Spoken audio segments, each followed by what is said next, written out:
Namaku Sinta, dipaksa ibuku menikahi pengemis di tengah pernikahanku. Seminggu kemudian ternyata pengemis itu. Dan ini adalah kisahku yang tak pernah kuduga akan terjadi dalam hidupku.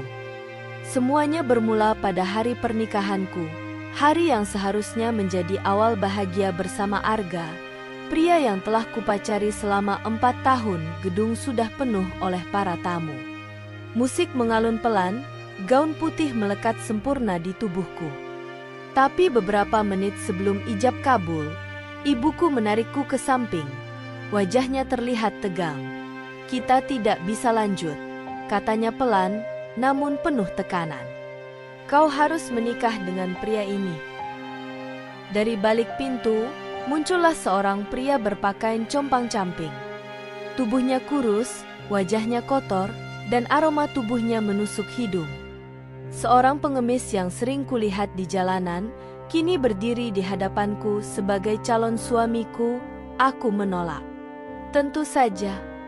Tapi ibuku memaksa, katanya aku harus membayar janji masa lalu keluarga. Ayahku dulu diselamatkan dari kematian oleh keluarga pengemis itu, dan sebagai gantinya, aku dijodohkan. Sejak bayi aku berteriak, aku menangis. Tapi semuanya sudah diatur. Di depan para tamu yang terdiam menyaksikan kejadian ganjil ini, aku menikah dengan pria asing berbau jalanan. Arga pergi, hatiku hancur. 7 hari setelah pernikahan yang paling aneh dalam hidupku, aku masih tinggal serumah dengan suamiku yang bernama Rama. Ia tak banyak bicara, sopan, dan selalu menjaga jarak.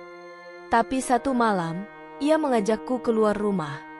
Kami naik ke sebuah mobil tua miliknya. Kupikir mobil pinjaman, tapi arah yang ia tuju bukanlah tempat kumuh. Kami masuk ke kawasan elit, lalu berhenti di depan sebuah rumah megah 3 lantai dengan penjagaan ketat. Aku bingung. "Ayo masuk," katanya tenang. Aku ragu, tapi mengikutinya. Di dalam rumah itu, semua serba mewah, lukisan mahal, marmer mengilap, aroma bunga segar. Dan di sanalah, dengan tenang ia berkata, "Sinta, aku bukan pengemis. Aku Rama Arya Putra, CEO dari Arya Group. Aku hanya sedang menguji siapa yang benar-benar melihat hati, bukan penampilan." Dunia seolah berhenti. Semua yang kutahu tentang hidup berubah. Ternyata, pria yang kupikir telah menghancurkan masa depanku adalah seseorang yang tak pernah kuduga akan mengubahnya sepenuhnya. Aku berdiri membeku di tengah ruang tamu rumah megah itu, mulutku terbuka tapi tak mampu bersuara. Semua yang kulihat selama seminggu terakhir, baju robek, bau badan, sikap sederhana, ternyata hanyalah sebuah sandiwara. Rama tersenyum lembut, lalu menyodorkan selembar surat. "Ini dokumen warisan dari ayahku.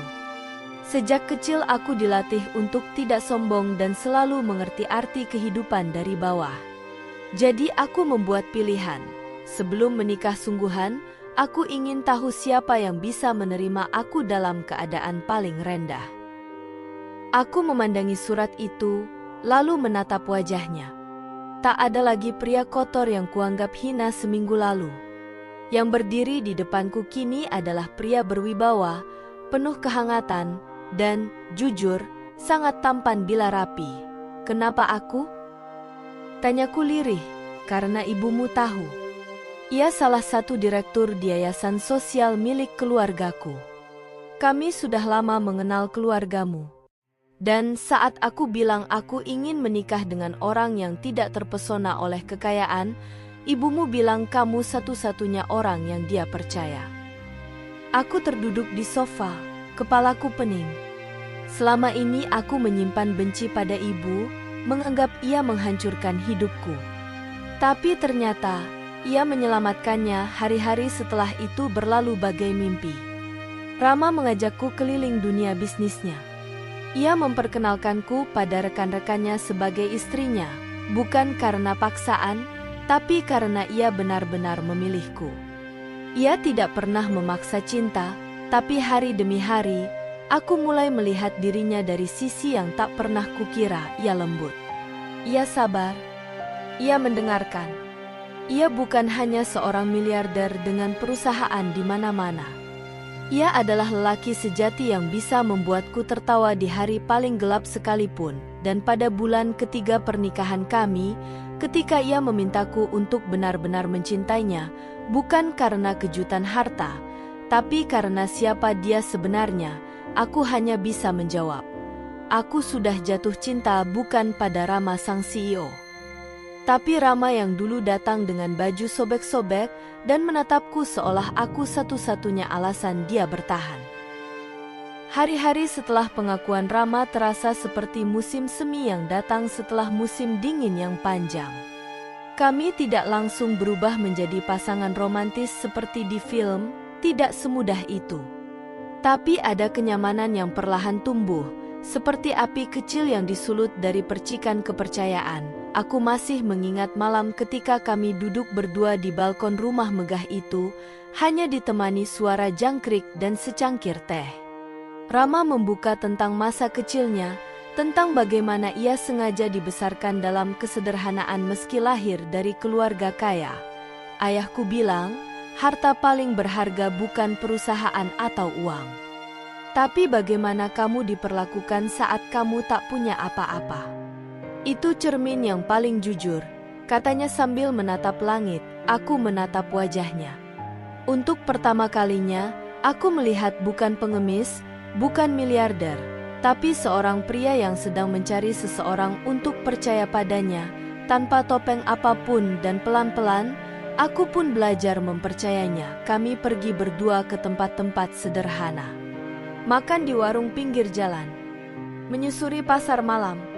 Bahkan Rama membawaku ke tempat ia dulu tinggal selama beberapa bulan saat menjalani hidup sebagai orang biasa. Di sanalah aku melihat sisi dirinya yang benar-benar membuatku jatuh hati, sisi manusiawinya. Pada bulan ke-6, aku tersadar, aku tak hanya menerima pernikahan ini. Aku menginginkannya. Dan aku mencintainya. Aku mulai memegang tangannya bukan karena formalitas, tapi karena aku ingin dekat.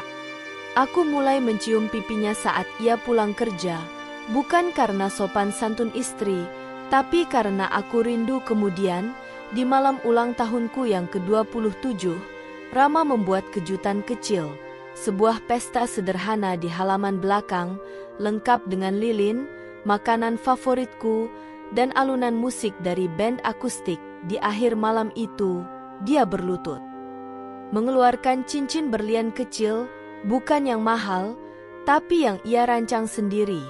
Sinta, maukah kamu menikah denganku? Kali ini bukan karena paksaan, tapi karena kamu mencintaiku? Aku tertawa sambil menangis. Aku sudah jadi istrimu.